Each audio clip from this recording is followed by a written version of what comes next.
So, day number 3 of telling Ishan 10 times I have to marry Nicole.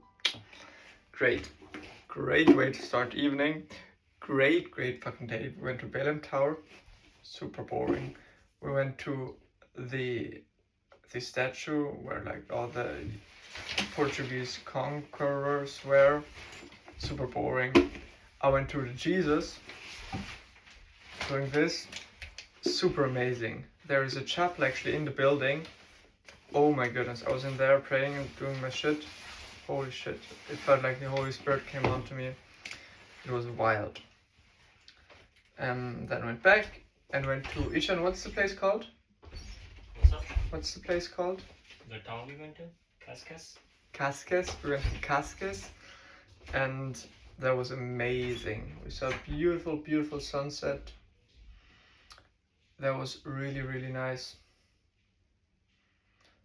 And yeah, some nice dinner, handmade pasta, oh yeah, and yeah, came back, doing my Bible study now, locking the fuck in. Tomorrow we got up at 4:30. Our plane leaves at 6:30. Oh, and we really have to do the check-in now. Ishan! Do the fucking check-in. Okay.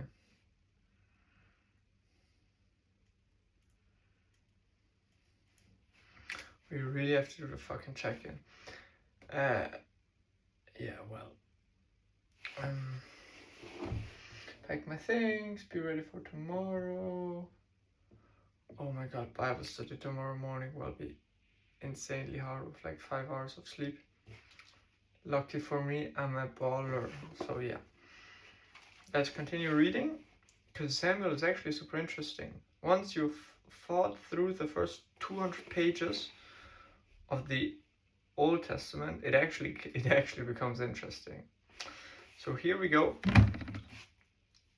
Continuing with 1 Samuel 18:17. David marries Saul's daughter. One day Saul said to David, "I'm ready to give you my older daughter, Merab, as your wife. But you must first prove yourself to be a real warrior, fighting the Lord's battles." For Saul thought, "I'll send him out against the Philistines and let them kill him rather than doing it myself. Who am I and what is my family in Israel, that I should be the king's son-in-law?" David exclaimed. "My father's family is nothing." So when the time came for Saul to give his daughter Merab in marriage to David, he gave her instead to Adriel, a man from Meholah. In the meantime, Saul's daughter Michal had fallen in love with David, and Saul was delighted when he heard about it. "Here's another chance to see him killed by the Philistines," Saul said to himself. But to David he said, "Today you have a second chance to become my son-in-law." Then Saul told his men to say to David, "The king really likes you, and so do we. Why don't you accept the king's offer and become his son-in-law?" When Saul's men said these things to David, he replied, "How can a poor man from a humble family afford the bride price for the daughter of a king?"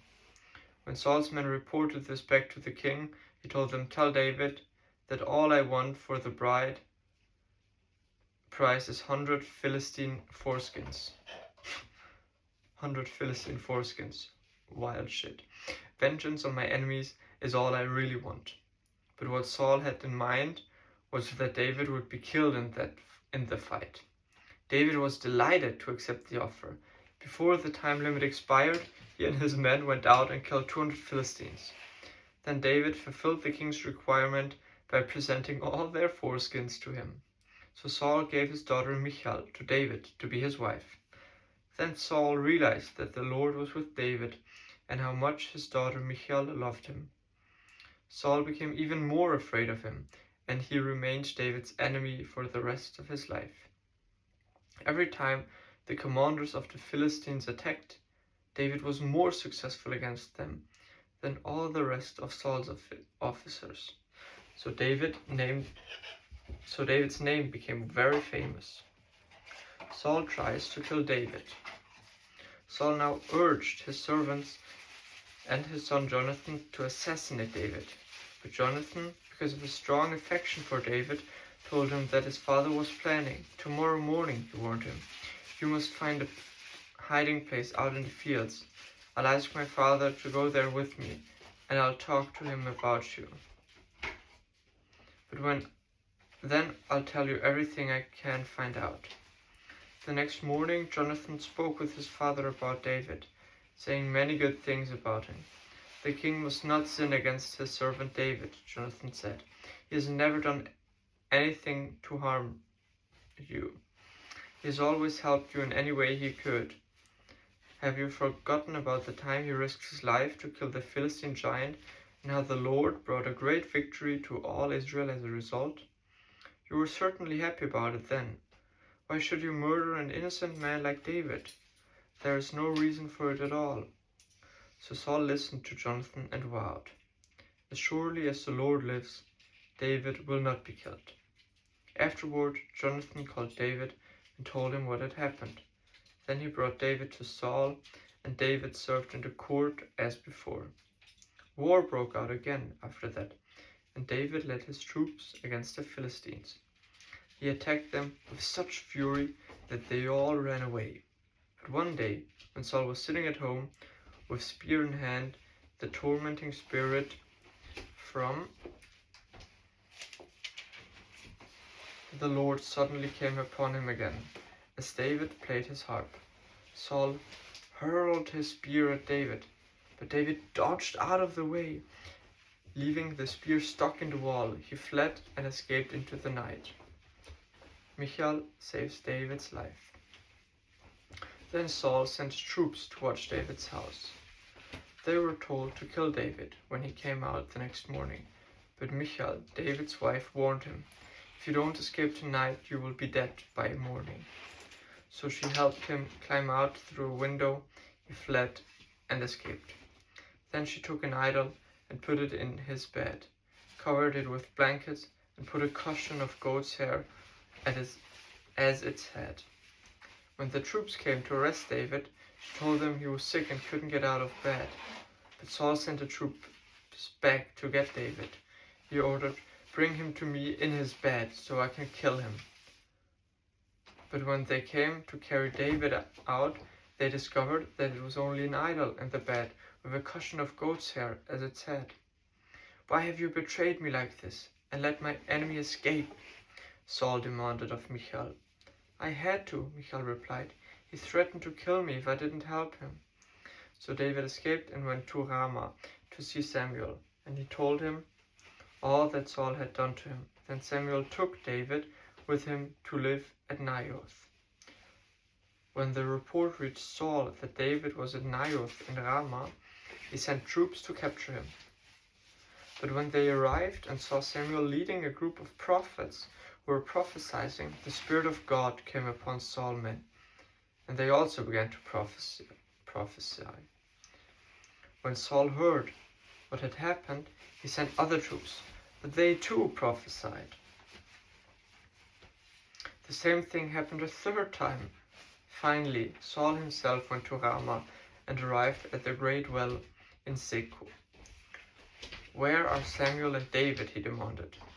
They are at Naioth in Ramah, someone told him. But on the way to Naioth in Ramah, the Spirit of God came upon Saul, and he too began to prophesy all the way to Naioth. He tore off his clothes and lay naked on the ground all day and all night, prophesying in the presence of Samuel. The people who were watching exclaimed, What? Is even Saul a prophet? 1 Samuel 20. Jonathan helps David. David now fled from Naioth in Ramah and found Jonathan. What have I done? He exclaimed. What is my crime? How have I offended your father that he is so determined to kill me? That's not true, Jonathan protested. You're not going to die. He always tells me everything he's going to do. even the little things. I know my father wouldn't hide something like this from me. It just isn't so." Then David took an oath before Jonathan and said, "Your father knows perfectly well about our friendship, so he has said to himself, 'I won't tell Jonathan. Why should I hurt him? But I swear to you that I am only a step away from death. I swear it by the Lord and by your own soul.'" "Tell me, what can I do to help me?" Jonathan exclaimed. David replied, "Tomorrow we celebrate the New Moon Festival. I've always eaten with the king on this occasion, but tomorrow I'll hide in the field and stay there until the evening of the third day. If your father asks where I am, tell him I ask permission to go home to Bethlehem for an annual family sacrifice. If he says fine, you'll know all is well. But if he is angry and loses his temper, you will know he is determined to kill me. Show me this loyalty as my sworn friend. For we made a solemn pact before the Lord. Or kill me yourself if I have sinned against your father. But please don't betray me to him." "Never," Jonathan exclaimed. "You know that if I had the slightest notion my father was planning to kill you, I wouldn't tell you at once." Then David asked, "How will I know whether or not your father is angry?" "Come out to the field with me," Jonathan replied. When they went out there together, then Jonathan told David, "I promise by the Lord, the God of Israel, that by this time tomorrow or the next day, at the latest, I will talk to my father and I will let you know at once how he feels about you. If he speaks favorably about you, I will let you know. But if he is angry and wants you killed, may the Lord strike me and even kill me if I don't warn you, so you can escape and live. May the Lord be with you as he used to be with my father. And may you treat me with the faithful love of the Lord as long as I live.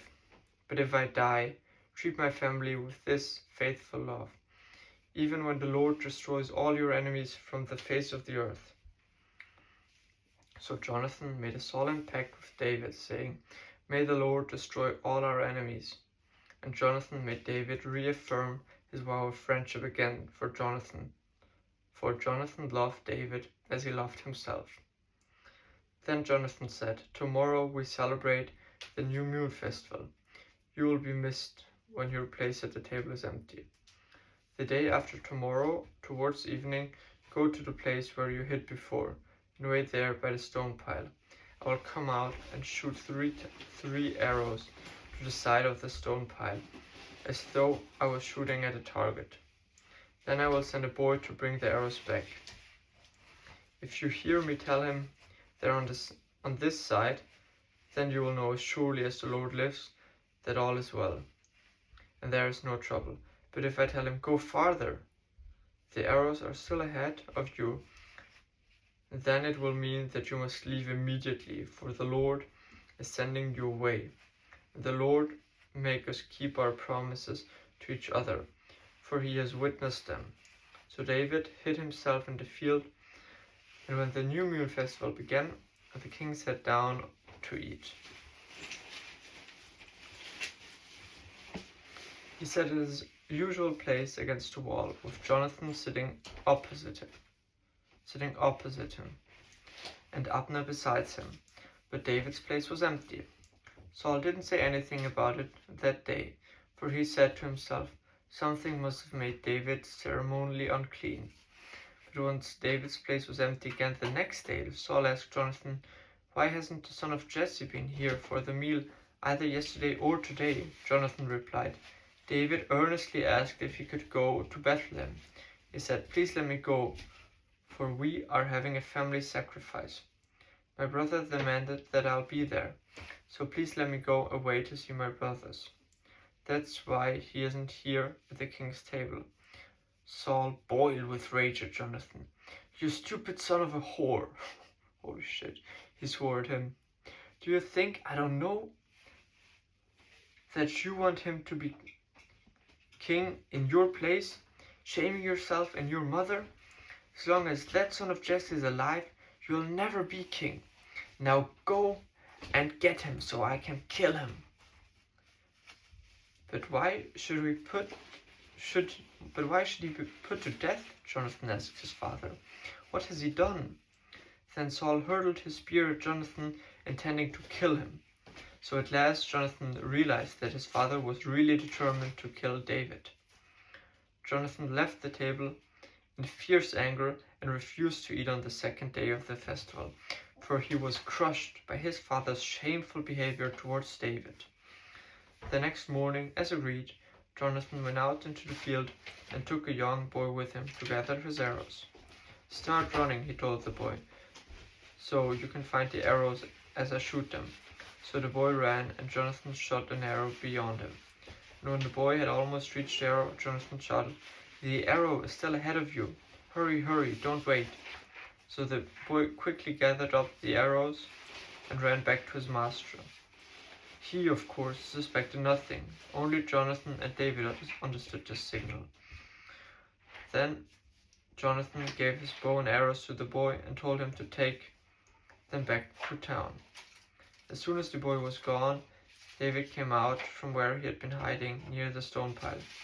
Then David bowed 3 times to Jonathan with his face to the ground. Both of them were in tears as they embraced each other and said goodbye, especially David. At last, Jonathan said to David, "Go in peace, for we have sworn loyalty to each other in the Lord's name. The Lord is the witness of a bond between us and our children forever." Then David left, and Jonathan returned to the town. 1 Samuel 21. David runs from Saul. David went to the town of Nob to see Abimelech, the priest. Abimelech trembled when he saw him. "Why are you alone?" he asked. "Why is no one with you?" "The king has sent me on a private matter," David said. "He told me not to tell anyone why I am here. I have told my men where to meet me later. Now, what is there to eat? Give me 5 loaves of bread, or anything else you have." "We don't have any regular bread," the priest replied. "But there is the holy bread, which you can have if your young men have not slept with any woman recently." "Don't worry," David replied. "I never allow my men to be with women when we are on a campaign. And since they still clean, even on ordinary trips, how much more on this one?" Since there was no other food available, the priest gave him the holy bread, the bread of the presence that was placed before the Lord in the tabernacle. It had just been replaced that day with fresh bread. New Doeg the Edomite, Saul's chief herdsman, was there that day, having been detained before the Lord. David asked Abimelech, "Do you have a spear or sword?" "The king's business was so urgent that I didn't even have time to grab a weapon.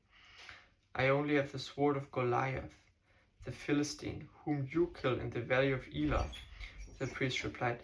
"It's wrapped in a cloth behind the ephod. Take that if you want it, for there is nothing else here." "There's nothing like it?" David replied. "There's nothing like it," David replied. "Give it to me."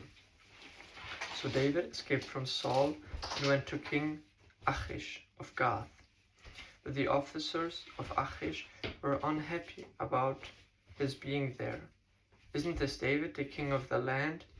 they asked. "Isn't he the one who the people honor with dances, singing, 'Saul has killed his thousands and David his 10,000s'?" David heard the comments and was very afraid of the king Achish of Gath might do to him. So he pretended to be insane, scratching on doors and drawling down his beard.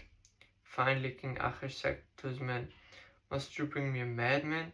We already have enough of them around here. Why should I let someone like this be my guest?" 1 Samuel 22. David at the cave of Adullam. So David left Gath and escaped to the cave of Adullam. Soon his brothers and all his other relatives joined him there. Then others began coming, men who were in trouble or in debt or who were just discontent, until David was the captain of about 400 men.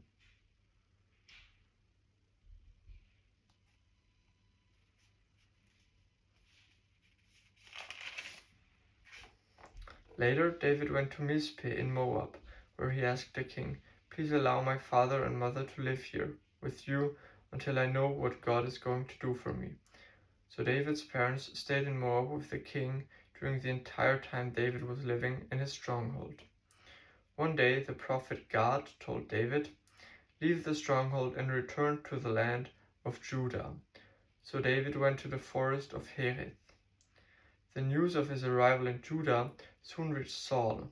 At that time the king was sitting beneath the tamarisk tree on the hill at Gibeah, holding his spear and surrounded by his officers. "Listen here, you men of Benjamin," Saul shouted to his officers when he heard the news. "Has that son of Jesse promised every one of you fields and vineyards? Has he promised you to make all generals and captains in his army? Is this why you have conspired against me? For not one of you told me when my own son made a solemn pact with the son of Jesse. You're not even sorry for me. Think of it, my own son, encouraging him to kill me, as he is trying to do this every day." The Doeg, the Edomite, who was standing there with Saul's men, spoke up. "When I was at Nob," he asked, "I saw the son of Jesse talking to the priest, Abimelech, son of Ahitub. Abimelech consulted the Lord for him. Then he gave him food and the sword of Goliath the Philistine."